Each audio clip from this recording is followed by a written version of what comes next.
Today we're getting into the latest Tesla news, including the first Model Y price increase in a long time, Tesla ending one of their biggest products, new cheap Tesla leaks, and more, so let's get into it, and a special thanks to Novium for sponsoring this video. First up today, we have a few small updates over at Tesla. Tesla recently introduced a new battery health test in their vehicles, and this was something that would test the battery over about 21 hours when plugged in and report on the battery's health. Many were happy about this feature, but now it's mysteriously disappearing in certain newer vehicles especially. This could be because Tesla is working on revamping it for a more accurate or involved diagnostics tool, or maybe this did have the reverse effect that Tesla was hoping for, ending up with more people scheduling service for their batteries after performing this test.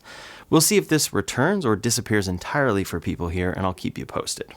At the same time, in the US, we've gotten Grok support on Tesla vehicles, but over in China, they are getting Vohico support. This is a very popular app in China, and it shows how much they really focus in specific regions on delivering software that is popular there and specific apps for their vehicles. Over in Europe, Tesla is dealing with a recall now. They're issuing a voluntary recall for some European vehicles to address a potential issue with brake line corrosion. This is specific to a particular batch of vehicles produced at Giga Berlin for model years 2024 and 2025 on the Model Y, but it also affects certain Model 3s, specifically the refreshed version there. For the Model Y, this is pre-refresh. It's overall a small recall, but of course they're fixing this issue at service for no cost. Over for the Cybertruck in the United States, there are a couple updates there. The Cybertruck in-vehicle will now warn you when you're towing if you're overloading the ratings for this system. That's a great feature to see here to prevent any sort of damage or danger when towing too much, which sometimes people do. It's more than a weight sensor though, and notifies the driver of specifics that they can do to remedy it. For example, rear axle load exceeds recommended limit, remove cargo, or rebalance trailer to prevent damage. At the same time, Tesla has finally released the Cybertruck rock sliders and body armor, and they call this the Terrestrial Armor Package. It costs $3,500. That price includes shipping and install at Tesla service. This includes the underbody shield, left side structural rocker, and right side structural rocker. You can see it in the photos here. Quote, the Cybertruck Terrestrial Armor Package includes enhanced rock sliders and an underbody battery shield to provide greater protection from rocks and debris when off-roading on tough terrain. The rock sliders are constructed from coated steel, and the underbody battery shield is constructed from aluminum for greater protection against scraping. For now, this is Foundation Series only, but non-Foundation support is coming in September. Really, it seems to be fully compatible with both, but they're prioritizing Foundation Series order holders for now, since they've had their trucks for the longest and been probably waiting for this thing that Tesla has talked about for some time. It does seem that it is not compatible with the rear-wheel drive Cybertruck. For now, it's all-wheel drive or Cyberbeast. That's an expensive product, but on the smaller side of things, Tesla has launched a new headrest and lumbar support pillow for the Model 3 and Y. This was previously available in China and now is available in the Australian Tesla shop. The headrest costs around $39 US, and the lumbar pillow is around $45 US, so it does seem that they're expanding the market here, and it may be something that expands to the US soon enough. Overall, this is a very simple product that you can probably get a lot cheaper from somewhere else, but we do see Tesla expanding a lot in areas like this lately. Over at the Tesla Diner, demand has been very intense, so much so that they've simplified the menu. For now, they have removed a number of options. The market salad, chicken and waffles, club sandwich, epic bacon, hash brown bites, biscuits and gravy, chocolate chip cookies, veggie patties, and classic fountain drinks are all going away. On top of that, all-day breakfast is now morning only. Soft serve is returning next week, and the biscuits and gravy will return soon enough there, and a lot of these removals have to do with sourcing since it's local. Again, they've seen unprecedented demand at the Tesla Diner, and likely everything here will return in time. It's just a matter of sourcing and getting wait times back into a normal area. Again, I'm very excited to see when the Tesla Diner has been around for a few months, and overall it's not like this super new cool thing for people. It's just another Tesla charger that has a cool diner, and maybe wait times won't be insane at that point. I live in Los Angeles, so I'll probably visit it periodically, especially when I can just drive in and go eat something. Then one quick update for the Model 3 could be coming very soon, and that's the front bumper camera. This is something that was originally shown on the Model 3 refresh, but Tesla removed it. And now the Model 3 from Tesla is the last car that they are shipping without a front bumper camera. It doesn't really make any sense at this point since it's fully refreshed, but the Cybertruck, Model S and X, and Model Y have a front bumper camera. Now we have confirmation that Tesla is officially adding this. Official images from China's Ministry of Industry and Information Technology show the new Model 3 and Model 3 Plus, which is the long-range rear-wheel drive car, with a front bumper camera. This is a good addition that hopefully comes to all of the Model 3s soon enough, in all markets, including the United States. Currently, this isn't used for FSD systems, but it feels like it could be something that is essential for that technology in the future. Next up today, one of Tesla's biggest projects that they've talked about over the years is their Dojo supercomputer. They touted tons of ability for this supercomputer, and even as recently as a few days ago, we were discussing the possibility of Tesla being a supplier for AI training in the coming years via this product.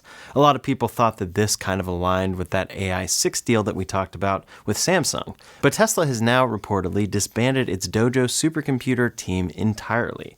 This essentially shuts down the entire project that was intended to train their AI and enable full self-driving capabilities going into the future. The leader here that we had heard from at previous AI events, Peter Bannon, is leaving Tesla, and about 20 team members have departed to join a new AI startup that's called Density AI. The remaining Dojo staff are then being reassigned to other compute and data center-focused roles within Tesla, which obviously will still be a big part of that company going forward.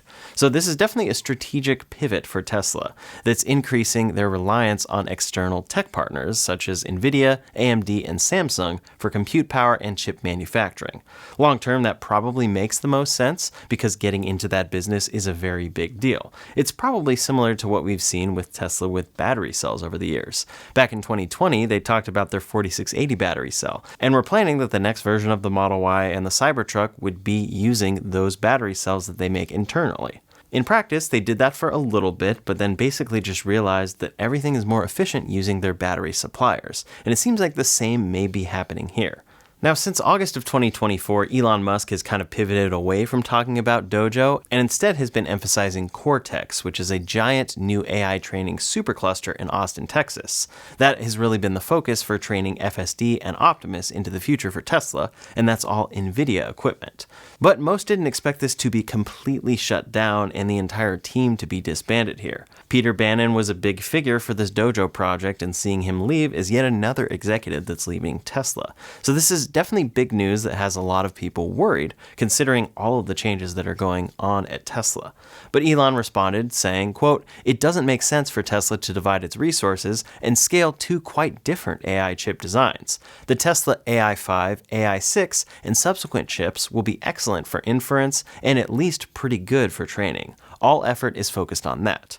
This is coming right after Tesla signed that huge, at least $16.5 billion deal with Samsung to produce their AI6 chips. That is still a few years away since we haven't even seen the AI5 chip arrive on Tesla vehicles, and then of course we're waiting on full self-driving unsupervised to truly be achieved. But Elon talked about this overall project more, saying, quote, "In a supercomputer cluster, it would make sense to put many AI5/AI6 chips on a board, whether for inference or training, simply to reduce network cabling complexity and cost by a few orders of magnitude. One could call that Dojo 3, I suppose." So that's definitely one way to put it, that they're basically still doing Dojo in a sense. It's just this newer, different version of it. But of course, it's not actually built on that Dojo platform that they were working on for years. So ultimately, it seems that was kind of a waste, but maybe again, it's one of those things where all of their learning that they did there is being applied to the future technology when they partner with Samsung here. It seems that Tesla has learned a lot with manufacturing batteries with 4680 battery cells, so that they can implement a lot of that learning with their battery cell suppliers and optimize as a whole, even though it seems like they're not the best at manufacturing the cells themselves, at least when you compare it to dedicated battery companies' suppliers that Tesla uses. Before we go any further, I'd like to thank today's sponsor, Novium. Novium's line of innovative, high-end products are designed to stand out not only as desk art, but as functional tools. These spacecraft-inspired hover pens defy gravity without any electricity. They're sleek, refillable, and write extremely well. The hover pen Interstellar also won the Time Award as one of the best inventions of the year. It floats at a 23.5-degree angle, the same angle that the Earth rotates on its axis, and comes in 4 colors. You can also upgrade it to a premium 18-karat gold-plated version that includes a real meteorite shard embedded inside. Novium also offers the Hover Pen Future with an even more futuristic look and a 2-in-1 design that allows you to swap between a fountain pen and a rollerball tip. Either of these pens are a great gift idea for any tech or science enthusiast, and they come in beautiful, ready-to-gift packaging. To check out these amazing pens with free shipping to most countries, click the link in the description below or scan the QR code on screen. Then use my code RyanShaw for 15% off on all hover pens for 48 hours or 10% off after that. So maybe Dojo won't be really considered a waste for them, but Elon further added, quote, "The difference in real-world performance between AI4 and AI5 is far more than any chip version I've ever heard of by a lot. It's real good." Of course, Elon is always going to say that about Tesla's advancements here, but it is funny to see him talking so much about these future chips while they're selling cars with those AI4 chips today. Overall, I think this pivot does make sense for Tesla, and their whole future is really lined up with FSD, robotaxis, and Optimus being where they're looking for the long future. But this was also going to be a big part of that. It's one of those very big promises that Tesla made, and now they've just stopped entirely. It was supposed to be vertical integration all the way. So for many, they now see the Cybertruck a flop, a canceled $25,000 car, more affordable cars that are really just stripped back versions of the current version of the Model Y, no real new car for years, no range longer than 300 miles, essentially standard on their cars, EV tax credits going away, robotaxis progressing but not being unsupervised, and now Dojo ending entirely. Tesla is really going all in for the future, and it truly will be one of those moves where if they succeed, they will look like absolute geniuses and become a major player in all of these spaces. Probably be one of the biggest companies in the world, if not the biggest. But if they don't succeed, it will be a huge loss of so much potential for the company, and it seems like that's what a lot of people think will be happening for Tesla. So it's disappointing to see projects like this ending for people like that. But what do you think? Is Dojo ending like this a big deal for Tesla? And then at the same time, I'm also curious, do you believe that Optimus is a true big deal for the future of Tesla, or are you more banking on their cars and the robotaxi? Leave a comment below to let me know your thoughts. Next up today, we're awaiting 3 new versions of the Model Y at this point. The first one is the performance model, and we pretty much know what that car is going to be, even though Tesla is still camo wrapping this when they're testing this at the Nürburgring. It seems like it's going to look just the same as the current Model Y, with a spoiler on the back and of course different wheels.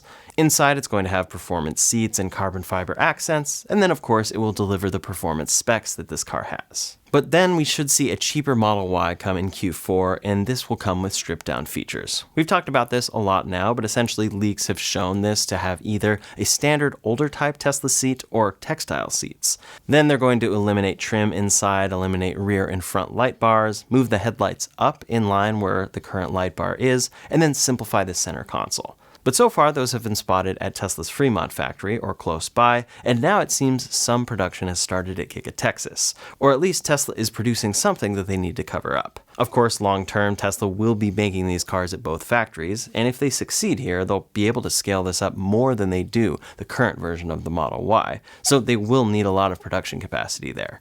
But there's plenty to speculate on here when you look at a photo of covered up cars, and these appear to be about the same size as the Model Y. Some are still hoping for a truly smaller version of the Model Y, but the rumors right now say that it's the exact same size with stripped down parts. At the same time, another prototype of some Tesla was spotted in Las Vegas. For me personally, I think the wheels might indicate that this is the cheaper model, but riding on current 19-inch wheels, as opposed to another that was spotted in the wild testing in the East Bay of California. Here, there are some clear details to notice on the exterior, and the first one is the covered up wheels. These are definitely 18-inch wheels, so these will be entirely new for the Model Y, smaller wheels than they've shipped before, and larger tires, which overall helps with cost. So these are definitely new, and that's a very similar approach to what Tesla did with the long-range rear-wheel drive version of the Cybertruck, introducing new 18-inch wheels exclusively for that truck. The other thing to notice with this Model Y is that it does not have a glass roof. That's one of those details that's actually kind of funny because I think a lot of people might actually prefer no glass roof, but it's on the cheaper version of this car, seemingly only coming up. Then the headlights are sticking through the front of this cover, and we can see them again in that spot where the light bar is currently on other models. So they are raising those, and a lot of people think that that means that they're eliminating the light bar, as well as, of course, those lower headlights. At the same time, we have a third Model Y we're expecting, and that is the Model YL coming out of China. And specs for this car have now officially leaked. This car will seat 6 and share about the same EPA range as the long-range all-wheel drive version of the Model Y. That is a 327-mile EPA range. So when you look at the WLTP and CLTC ranges for other markets, and markets like where it's actually going to be sold, it's about identical to the long-range all-wheel drive version of the current Model Y. This is achieved with a slightly larger battery pack for the Model YL at 82 kilowatt hours instead of 78.4 kilowatt hours. Then the weight is increased to 4,603 pounds instead of 4,391 on the current Model Y. So nothing really too exciting as far as range is concerned on the Model YL. Some were hoping that a larger car means a larger battery pack, which means that they can actually finally get that 400 or 500 mile range shipped, but for now Tesla is going with the exact same range that they ship on the dual motor Model Y today. However, there is one feature that will come on this car that should be a little bit better than what Tesla ships with the Model X today. A Tesla executive from China posted on social media saying that all 4 rear seats, the second and third rows in the Model Y, can fold completely flat. This is a big departure from the 6-seater Model X that has fixed captain chairs in the second row. So this fold flat capability creates a very large flat cargo area, just like you have in the current Model Y, but extending all the way from the front seats to the rear liftgate, including the second and third row. In practice, this could be similar cargo space to a small commercial van, which could prove to be quite a big deal for the Tesla Model YL. Tesla is positioning this as a full-scene 6-seat luxury SUV, a term used in China to denote maximum versatility for both passengers and cargo. So it could be something that does a very good job there. And then I'm curious to see if they bring this to the US. It seems like it would be very successful here. In any case, for China, it's expected in autumn. While we await the release of those new Model Ys, it does seem that demand could be increasing for the current versions that Tesla sells in the US. And that's because we have seen a first price increase for this car, at least the first one in a very long time. For the lease price of the Model Y rear-wheel drive, it has been sitting at about $349 a month as a starting price. Now that price has increased up to $399 per month. It's not a huge increase here, and it's not a huge increase on the car overall when you're buying it. But for the lease, that does make a difference here and shows that Tesla isn't having to incentivize people by giving them an even lower cost. They're still able to go with $399 a month as a starting price, and they must be seeing enough demand right now. This does seem to be one of our first indications that the ending of this EV tax credit, which is going to be ending on September 30th, will probably work in Tesla's favor for this quarter. As we get closer to that date, people are probably going to be buying to take advantage of that tax credit before it goes away. And we know that Tesla has increased production somewhat at Giga Texas specifically. They've talked about the fact that certain incentives that are available are locked in place and will only start disappearing as we get closer to the end of the quarter, so it will be very interesting to watch here. If you're waiting to order, but you are planning to take delivery before the end of the quarter to take advantage of that tax credit, it's probably best to just order now, so you're not worried about getting delivered on time. Last up today, some updates from other automakers and tech companies. First, over at Mercedes, they have announced a slew of new EVs that they're planning to launch. They're calling this the biggest product launch program in the history of Mercedes-Benz, and it's planned to be rolled out in the next 2 years. They have 18 models that are slated to debut next year alone, with 2 of them, 2 versions of the CLA shooting brake, already unveiled. The lineup is grouped into 3 tiers. First is the entry segment, and they plan for 1 new ICE, internal combustion engine vehicle, and then 2 new EVs, likely next-gen GLA and GLB electric crossovers. Then the next segment is their core segment. This includes facelifts of gas-powered vehicles, the C-Class and GLC models, along with electric variants of those, and then they have the top-end segment. This features 4 combustion engine vehicles and then 5 EVs, including upgraded S-Class and EQS models. Overall, this rollout doesn't stop after that, though. Mercedes will launch a total of around 30 vehicles, both new and refreshed over the next 2 years, and half of them in total will end up being EVs. So Mercedes is still pushing forward very much with gasoline vehicles, but we did recently talk about somewhat of a pullback that Mercedes was having with certain EV models, but now it seems like just a couple days later, they're announcing their plans to really go all in with a lot of future EVs. I'm curious to see these, especially the ones in the entry segment, since that's the segment I'm overall most excited to see develop in the future for electric vehicles. Then, of course, AI is becoming a big part of everyone's lives, and OpenAI is one of the biggest players here. They just launched GPT-5. GPT-5 is OpenAI's, of course, most advanced model to date, and they say it's delivering breakthroughs across coding, math, writing, health, visual understanding, and more. Overall, it's a unified system that intuitively balances speed and depth, knowing when to respond quickly and when to engage in deeper reasoning. And this is a big improvement over previous versions, where you had to choose the right model for the right question. Now it's able to do this dynamically for you. They call this a real-time router that dynamically directs queries to either a fast response model or a deeper GPT-5 thinking mode, depending on that task and the instruction at hand. This is a big development for AI as a whole, and it's something that Grok has also been able to do. They say that GPT-5 offers significant improvements, faster and more accurate responses, better instruction following, reduced hallucinations and sycophancy, and enhanced performance in writing, coding, and health domains. These are all very important things, especially when you look at the things it's improving, like hallucinations, sycophancy, and actually following directions. Then for coding, they expect a lot here. It's the strongest model yet, superior and complex front-end generation in debugging, and it's capable of producing aesthetically thoughtful UIs from minimal prompts. So essentially, they want people to be able to build their own applications here with prompts. So if you have a use case for an application on your computer, it's something OpenAI wants you to be able to ask it to code for you so that you then have that custom application. Another thing I think could be very popular as well is that it can build fully functional apps and websites. As we're seeing more and more lately, this is broadly accessible, so it's available to all ChatGPT users, with Plus subscribers receiving higher usage limits, and then Pro subscribers getting access to GPT-5 Pro and GPT-5 Thinking for extended, high-capability use. It's pretty crazy to see the development in all of these AI models, and then to see kind of the back and forth when one company announces their latest model, beats all the rest, and then another company introduces theirs a few weeks later that beats that. In some ways, this latest version of GPT beats the latest version of Grok, which was rated as one of the best AI models out there. But of course, Elon says that Grok 4 is better than GPT-5. In practice, the thing that really matters the most is if it can do what you want, do it effectively, do it quickly, and actually follow your directions without hallucinating. So I'll be curious to see how this fares in people's actual use cases compared to third-party testing as a whole. That's all the latest Tesla tech and EV news for today, so in the meantime, if you want to see a breakdown of all the settings you should turn off and then on when you get your new Tesla, you can check out that video linked up here or in the description below. Thanks so much for watching, and I'll see you on the next one.